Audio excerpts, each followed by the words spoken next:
మాత్రం తగ్గట్లేదు అనటానికి నిదర్శనంగా మన ముందైతే ఇప్పుడు త్రివేణి రెడ్డి గారైతే ఉన్నారు. ఒక్కసారి ఆవిడంత డైనమిక్‌గా, ఆవిడంత స్ట్రాంగ్‌గా మిగిలిన ఆడవాళ్ళు గూడా తయారవ్వటానికి, రాజకీయాల్లో ముందుకు దూసుకెళ్ళడానికి మేడం ఏం సమాధానం చెప్తారో, ఏం టిప్స్ ఇస్తారో ఒకసారి మేడం మాటల్లోనే తెలుసుకుందాం. నమస్తే మేడం. నమస్తే అండి. ముందుగా మీకు మహిళా దినోత్సవ శుభాకాంక్షలు మేడం.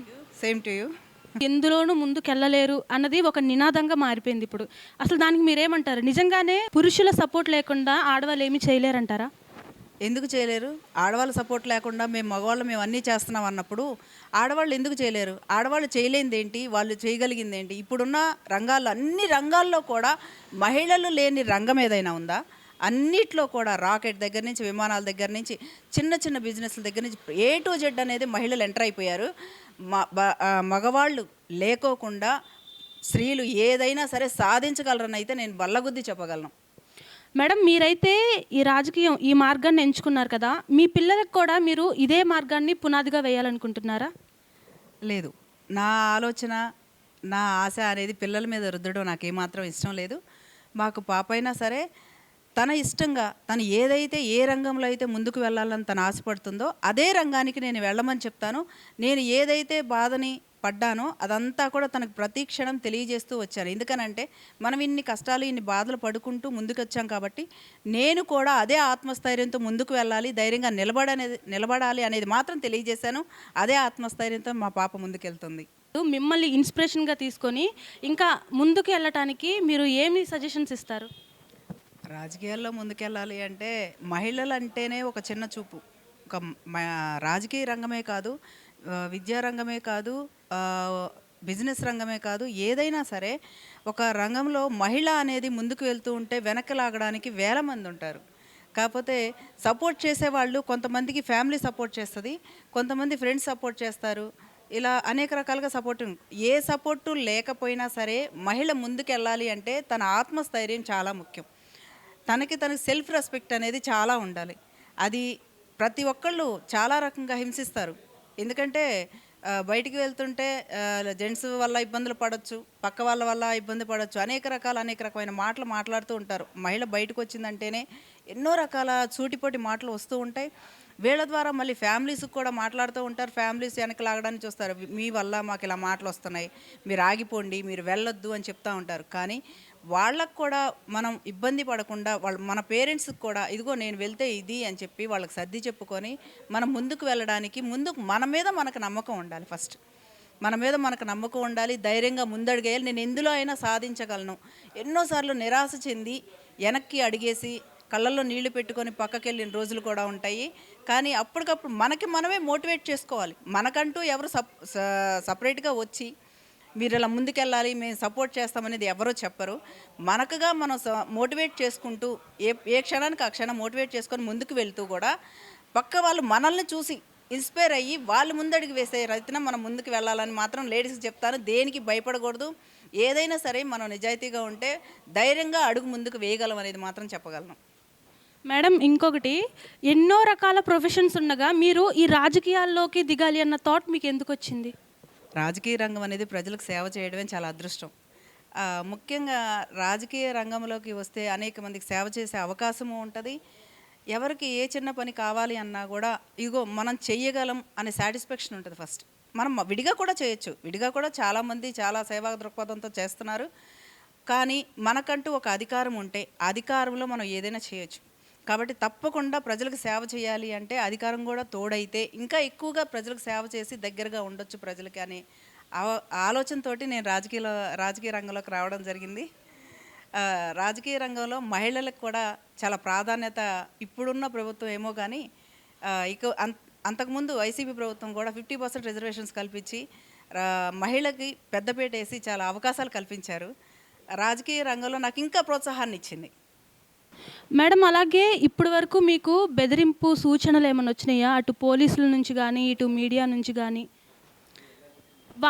ఒకవేళ వస్తే వాటిని మీరు ఎలా ఎదుర్కొన్నారు? నిజం చెప్పాలంటే పోలీసుల నుంచి కానీ, మీడియా నుంచి కానీ నాకు ఎటువంటి బెదిరింపులు కానీ అవేమీ లేవు.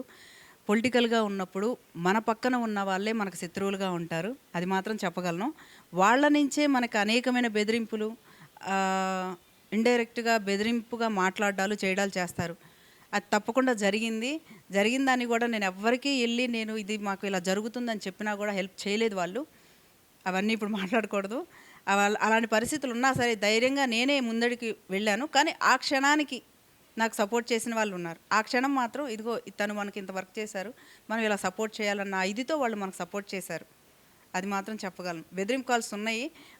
కాల్స్ అని కాదు, వ్యక్తిపరంగా బెదిరింపులు ఉన్నా సరే వాటిని ధైర్యంగా ఎదుర్కోగలిగాను. ఏమీ చేయలేవు, నీకంటూ మీ ఇంట్లో వాళ్ళు ఫ్యామిలీ సపోర్ట్ ఏమీ లేదు కాబట్టి నువ్వు దేంట్లో రాణించలేవు అని పబ్లిక్గా మాట్లాడిన వాళ్ళు కూడా ఉన్నారు. ఆ క్షణం నేను వాళ్ళకి వ్యతిరేకంగా నేనేం మాట్లాడలా. సైలెంట్గా బాధపడ్డాను, మనసు ఇదైపోయి సైలెంట్గా వెనక్కి తిరిగి వచ్చాను. నేను చెప్పేది అదే. చాలామంది ఇలాగే మాట్లాడతారు. నాకంటూ నిజంగా ఎవ్వరు సపోర్ట్ లేదు.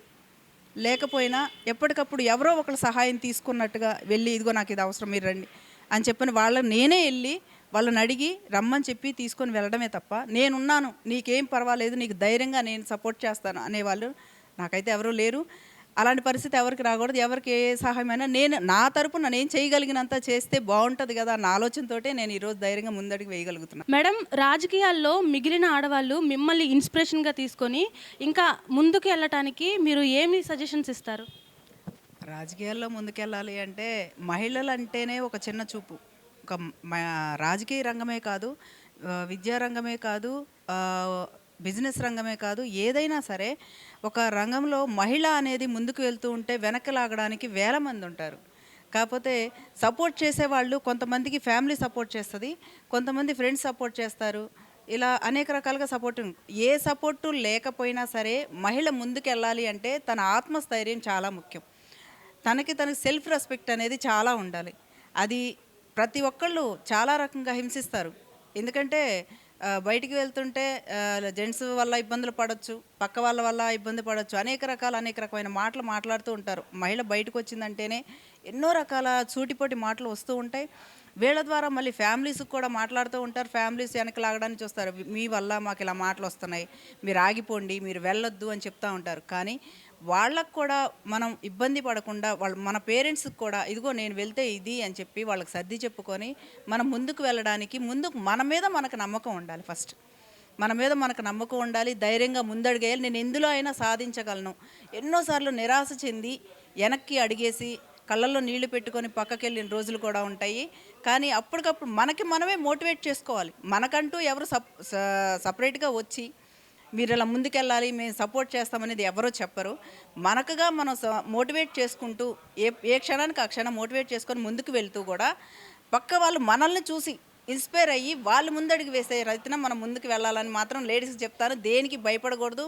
ఏదైనా సరే మనం నిజాయితీగా ఉంటే ధైర్యంగా అడుగు ముందుకు వేయగలం అనేది మాత్రం చెప్పగలను. మేడం, ఇంకొకటి, ఎన్నో రకాల ప్రొఫెషన్స్ ఉండగా మీరు ఈ రాజకీయాల్లోకి దిగాలి అన్న థాట్ మీకు ఎందుకు వచ్చింది? రాజకీయ రంగం అనేది ప్రజలకు సేవ చేయడమే చాలా అదృష్టం. ముఖ్యంగా రాజకీయ రంగంలోకి వస్తే అనేక మందికి సేవ చేసే అవకాశము ఉంటుంది. ఎవరికి ఏ చిన్న పని కావాలి అన్నా కూడా ఇగో మనం చెయ్యగలం అనే సాటిస్ఫాక్షన్ ఉంటుంది. ఫస్ట్ మనం విడిగా కూడా చేయొచ్చు, విడిగా కూడా చాలామంది చాలా సేవా దృక్పథంతో చేస్తున్నారు. కానీ మనకంటూ ఒక అధికారం ఉంటే అధికారంలో మనం ఏదైనా చేయొచ్చు. కాబట్టి తప్పకుండా ప్రజలకు సేవ చేయాలి అంటే అధికారం కూడా తోడైతే ఇంకా ఎక్కువగా ప్రజలకు సేవ చేసి దగ్గరగా ఉండొచ్చు ప్రజలకి అనే ఆలోచనతో నేను రాజకీయ రంగంలోకి రావడం జరిగింది. రాజకీయ రంగంలో మహిళలకు కూడా చాలా ప్రాధాన్యత ఇప్పుడున్న ప్రభుత్వం ఏమో కానీ అంతకుముందు వైసీపీ ప్రభుత్వం కూడా 50% రిజర్వేషన్స్ కల్పించి మహిళకి పెద్దపీట వేసి చాలా అవకాశాలు కల్పించారు. రాజకీయ రంగంలో నాకు ఇంకా ప్రోత్సాహాన్ని ఇచ్చింది. అటు ఫ్యామిలీని, ఇటు సొసైటీని, ఇటు మీ వృత్తిని, మూడిటిని ఒంటి చేత్తో ఎలా హ్యాండిల్ చేయగలుగుతున్నారు? అదే ఇందాక చెప్పాను కదమ్మా, ఆత్మస్థైర్యం అనేది కంపల్సరీ ఉండాలి. ఫ్యామిలీని మేనేజ్ చేసుకుంటూ పొలిటికల్గా వెళ్ళడం అనేది చాలా కష్టం. ఒక్కొక్కసారి అయితే దేన్ని వదులుకోవాలి అనే ఆలోచన వస్తుంది, దేన్ని వదులుకోలేం.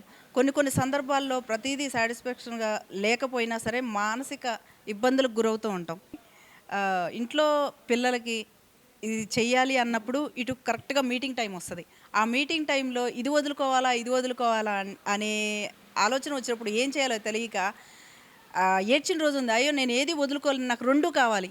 ఇటు ఫ్యామిలీ కావాలి, నేను అనుకున్న దాంట్లో ముందుకు వెళ్ళాలి అంటే కంపల్సరీ మీటింగ్ అటెండ్ అవ్వాలి. ఆ టైంలో ఏదైనా సరే ఇటు వాళ్ళని ఒప్పించుకొని సర్ది చెప్పుకొని వెళ్ళిన రోజు కూడా ఉంది. కానీ ఆ విషయాల్లో మాత్రం అది ఎప్పటికీ మర్చిపోం. చాలా బాధ అనిపిస్తుంది. అలా ఏడ్చిన రోజులు చాలా ఉన్నాయి. ఇక నేను ఇది చేయలేను అంటే ఈ రాజకీయాల్లో నేను ఇంక ఉండలేను, నా ఫ్యామిలీకి నేను టైం ఇవ్వలేకపోతున్నాను అని క్విట్ అయిపోదాం అనుకున్న రోజులు ఉన్నాయా? తప్పకుండా. తప్పకుండా ఉంటాయి. ఎందుకంటే ఇది చెప్పాను కదా, ఇలాంటి సమస్యలు వచ్చినప్పుడు అటు ఇటు అయినప్పుడు బాగా ఇష్యూస్ అవుతాయి. ఇంట్లో కూడా ఇష్యూస్ అయినప్పుడు లేదు ఇంకా ఏదో ఒకటి అన్నప్పుడు మనం ఫ్యామిలీకి ఇంపార్టెన్స్ ఇస్తాం. రాజకీయం వదిలేయాలి, లేదా వ్యాపార రంగమైనా సరే వాళ్ళైనా సరే వ్యాపార రంగానైనా వదిలేయాలి, వదిలేసేసి ఫ్యామిలీని చూసుకోవాలి అని అనుకుంటాం. అలాంటి సందర్భంలో ఏమీ చేయలేని పరిస్థితుల్లో ఖాళీగా కూర్చొని ఒక 4-5 రోజులు మళ్ళీ ఆలోచించుకొని మళ్ళీ ఫ్యామిలీకి సపోర్ట్ తీసుకొని ముందుకు వెళ్ళగలుగుతాం. కానీ ఏది కూడా నేనైతే మహిళలకు ఒకటే చెప్తాను, మనకు అలాంటి సన్నివేశాలు వస్తాయి. అలా అని ఇంట్లో గొడవలు పడి ముందడుగు వేస్తే మన మైండ్ అంతా కూడా డిస్టర్బ్ అవుతాం. ముందు ఇంట్లో వాళ్ళని ఒక 2 రోజులు టైం ఇచ్చి ఆ 2 రోజుల టైంలో వాళ్ళని చెప్పుకొని నిదానంగా ఫ్యామిలీ సపోర్ట్ తీసుకొని ముందుకు వెళ్ళగలిగితే ఇంకా బాగుంటుంది. మేడం, మీరు ఇంత డేర్గా ఇంత డైనమిక్గా మారడానికి మీ ఇన్స్పిరేషన్ ఎవరు? అది చెప్పాలంటే మాత్రం నాకెవ్వరు సపోర్ట్ లేరు. ఫస్ట్ ఆఫ్ ఆల్ నేను తిన్న దెబ్బలు, నేను పడిన బాధలు ఆటి నుంచే నేను ఇన్స్పిరేషన్గా తీసుకొని ఇందులో ఇలా ఉన్నాను. నాకు సపోర్ట్ చేయడానికి ఎవరు రాలేదు. కానీ ఇలాగే చాలామంది ఉన్నారు. వాళ్ళకి నేను సపోర్ట్గా అవుతానేమో, ఏదో రకంగా నేను సహాయం చేయగలుగుతాను కదా, నాలాగే వాళ్ళు బాధపడుతూ ఉంటారు కాబట్టి నేను నిలబడగలిగితే నా వెనకాల 10 మందిని హెల్ప్ చేయగలుగుతానని నాకు నేను మోటివేట్ చేసుకొని మాత్రమే నేను ముందుకు వచ్చాను. మీలాగా ముందుకి ఇంకా రాజకీయాల్లో మీలాగా ముందుకు రావాలి అనుకున్న మహిళలకి మీరు ఎటువంటి సూచనలు ఇస్తారు? అండ్ వాళ్ళు అన్నిటిలోనూ ఏ రకంగా ప్రిపేర్గా ఉంటే వాళ్ళు ముందుకు రాణించగలుగుతారు? ముఖ్యంగా ధైర్యంగా ఉండాలి. చిన్నదానికి పెద్దదానికి బాధపడిపోయి కృంగిపోయే మనస్తత్వంతో ఉండకూడదు. ఏదైనా సరే నేను ముందుకు వెళ్ళగలను, నేను ఏదైనా చేయగలను, నేను ఎవరికి ఏం తక్కువ కాదు, నేను కూడా ఏ పనైనా సాధిస్తాను అనే ఆత్మవిశ్వాసంతో ముందుకు రావాలని మాత్రం నేను చెప్పగలను. ధైర్యం లేనిదే ఏమీ చేయలేం. మనకి మనం ధైర్యంగా ఉండాలి. ఓకే, చూశారు కదా, ఎవ్వరి సపోర్ట్ లేకపోయినా సరే మేడం ఈరోజు ఈ స్థాయికి చేరుకున్నారు, ఒక స్థాయిలో అయితే నిలబడ్డారు. అలాగే మా నెంబర్ 1 ఛానల్ తరపున ఈ వీక్షకులకి మహిళలకి మేము చెప్పేది ఏంటంటే, వాళ్ళు సపోర్ట్ చేయట్లేదు వీళ్ళు సపోర్ట్ చేయట్లేదు అని అక్కడే ఆగిపోకుండా ఒక అడుగైతే ముందుకేసే ప్రయత్నం అయితే చేయండి. ఖచ్చితంగా మీ మీ ప్రయత్నమే మిమ్మల్ని విజయపు మెట్టు ఎక్కిస్తుంది. మరొకసారి నెంబర్ 1 ఛానల్ ప్రేక్షకులకి అంతర్జాతీయ మహిళా దినోత్సవ శుభాకాంక్షలు.